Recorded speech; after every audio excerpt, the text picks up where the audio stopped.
Welcome back to Lamb's Cryptoverse. Today I'm going to talk to you about a false narrative that's out there that we've already seen capitulation in the stock market and in crypto, especially crypto. I'm here to tell you that we haven't seen capitulation in corporate bonds, even treasuries, and equities or crypto, especially Bitcoin. I'm going to show you why. And now I'm going to talk to you about what you see on the screen here. This is why they're saying this capitulation. It's because Poolin, which is one of the world's biggest Bitcoin mining pools, has acknowledged liquidity issues. So this is true. But this is, my friends, this is an idiosyncratic news. This is not systemic.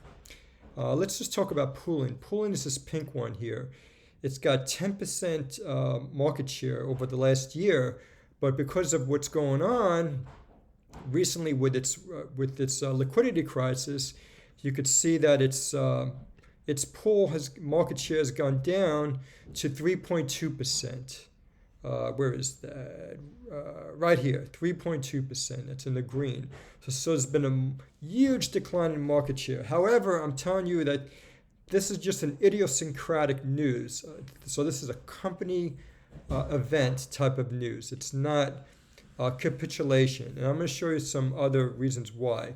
First of all, people pointing out to this, that the Puell Multiple hit a capitulation. It did, but that was during the Terra Luna crisis. So I don't consider this enough capitulation. And now it's already going up. So we do not see capitulation in nearly any and every on-chain metric. Now, if you look at my presentation that I did on production cost, I talked to you about the hash rate, things that we need to see declining if there's true capitulation. Before we go to that, I want to show you one more thing. This is from Glassnode, the Poolin minor position change, and it's gone down a lot, you can see here, and this has been the primary influence on the minor balance change. So a lot of people saying that because miners are selling crypto, Bitcoin, that there's been a capitulation. But if you look here, most of this, as Glassnode said, most of this decline in the minor balance came or was attributed to the Poolin group of miners. So it's not overall capitulation. And I'm going to show you later on proof that miners are doing well. But before I do that, I'm going to go back to my my last presentation on production cost and mining, where I said Bitcoin could hit a low of $10,000 because I think production cost is going to go down. And why did I say that? Because I think the hash rate and difficulty could go down. And instead of going down, you can see here the hash rate actually went up. As of most recent data, as of last week, the hash rate actually hit an all-time high. So that's complete opposite of what we're looking for. And if you look at here, this is the block time. You want to see block times going up when there's capitulation. And in fact, we're just at the average block time. See, there was an increase, a big increase in block time back in June 2021 when Bitcoin prices were going down. So we do not see capitulation in the block time at all. And I could go on, but I think I'm just going to show you one or two more on-chain metrics. The last one I'm going to show you in terms of on-chain metrics, specifically from Glassnode, is this. This is the hash ribbon. And the hash ribbon should be going down when there's capitulation. Instead, we're going up. So what's going on? Well, if you read Glassnode's note, they're saying there's more mining rigs, but a higher cost of production. And that, my friends, is what's going on.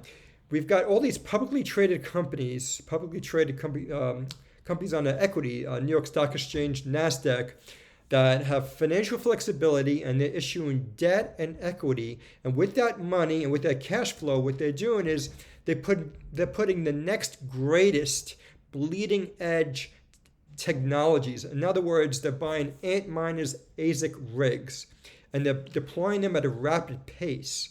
So what they're doing, what's going on is there's a race to the bottom, basically. And so we're not going to see a bottom in Bitcoin prices until we see Bitcoin mining companies crash. And so if you don't believe me from what you're seeing on on-chain metrics, I'm going to show you what's going on with publicly traded companies. And if you look here, this is the current ratio of publicly traded companies. That's the current assets divided by current liabilities.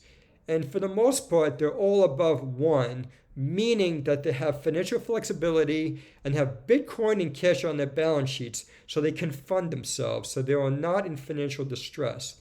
The only one that looks low is Core Scientific, and that actually is one of the best mining companies that I've seen. And if you look here to the next chart, this is the mining company's trailing 12 months cash from operations. And you can see Core Scientific's CFO, cash from operations, is actually soaring. It's actually doing quite well.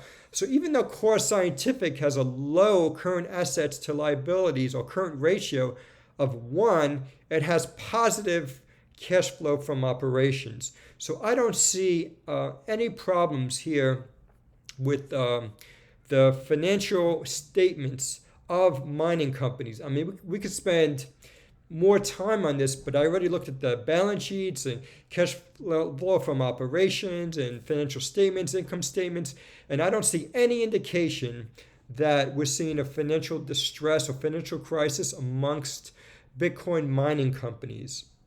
So that's it, everybody. I just want to give you a quick summary what I see as a false narrative that we've already seen the bottom in Bitcoin prices because Bitcoin prices, number one, hit their cash cost, which is not true. They're not, their production cost, I should say, is not above Bitcoin's price. And number two, everyone's talking about the Poolin distress as being indicative of distress in miners, and I do not see that when I look at the largest publicly traded mining companies out there.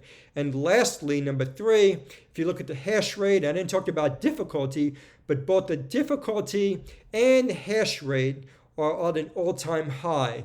So this is not, my friends, indicative of a capitulation event. And one last thing which we didn't talk about is that I just took a look at the leverage ratio, and we just hit an all-time high. If you look at the Crypto Quant website on estimated leverage ratio for the whole crypto industry, we're over 40%, and again, that's an all-time high. Again, I don't see any capitulation in stocks, equity, corporate bonds, nowhere.